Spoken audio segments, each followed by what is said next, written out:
Me llamo Ana Caí González, soy vicepresidenta de la Asociación Venezolana de Pacientes con Enfermedad Inflamatoria Intestinal. Nosotros representamos a los pacientes de colitis ulcerosa o ulcerativa, colitis indeterminada, enfermedad de Crohn y los pacientes ostomizados por esta condición.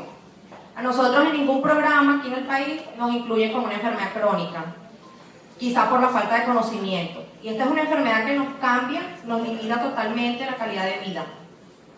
Son úlceras en el colon, en la enfermedad de Crohn, todo el tracto digestivo, y por la falta de medicamentos, hay muchos pacientes que hoy en día están siendo ostomizados por esta causa. Nosotros tenemos de 7 medicamentos, que son los principales, solo está llegando uno, ahorita en el mes de enero, al Seguro Social. Porque fuimos a muchas conversaciones con el viceministro Henry Hernández y nos trajo un lote que es en base a 400 pacientes que nosotros tenemos censados porque no hay un censo real sobre esta condición. Hemos investigado con muchos médicos y aparentemente somos 3000.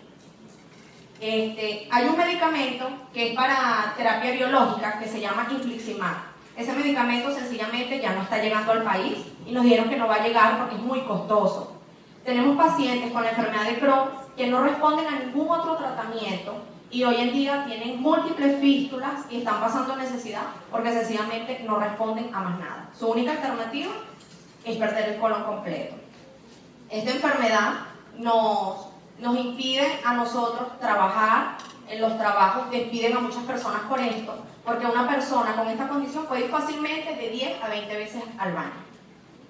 Son personas que botan coágulos de sangre, son personas que sufren de enfermedades extraintestinales, como pueden ser problemas renales, casi todas sufren de artritis, sufren de la vista. O sea, esta es una enfermedad que en verdad la ven como que simplemente son úlceras en el colon. No, esta enfermedad nos limita de todo punto de vista. Entonces, ahorita está llegando solo la mesalazina al Seguro Social. No sabemos, esto es un lote que trajo el viceministro, no sabemos si va a llegar de manera regular. No la tenemos en supositorios desde hace más de un año. No tenemos la prednisona o el meticorten, llega con mucha dificultad. Y las terapias biológicas solo nos llega una y no todos los pacientes responden a ella. Entonces, nada, la solución es que por favor nos escuchen. No hay ningún programa que nosotros nos apoye, por eso nos hemos organizado y nada, que el medicamento llegue al país. Nosotros no podemos comprarlo ni siquiera a un precio exagerado en la farmacia, es que sencillamente ya no llega. Tenemos que conformarnos con lo que el Seguro Social nos dé